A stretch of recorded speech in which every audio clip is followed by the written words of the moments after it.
يحاول الان فريق كربلاء يبحث عن تسجيل الهدف الاول وتصويب، لكن حسين عبد الهادي عادت لمصلحه الكرخه. الفاست بريك سهند، يا الله فاست بريك سريع وسريع جدا، وسهند اشرف اللاعب الاشول لاعب الجناح الايمن ينطلق ويصوب ويسجل الهدف الثالث.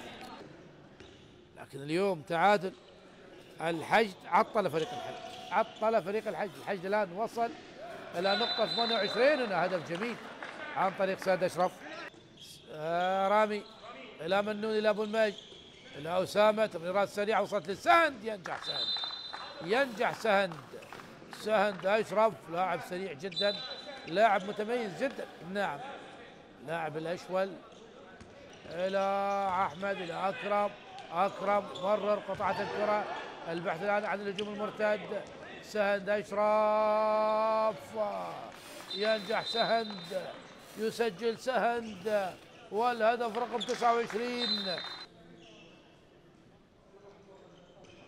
منوني الى اسامه رفعت، وهنا سهند ينجح سهند اشرف، هدف رقم 34 لمصلحه نادي الكرخ.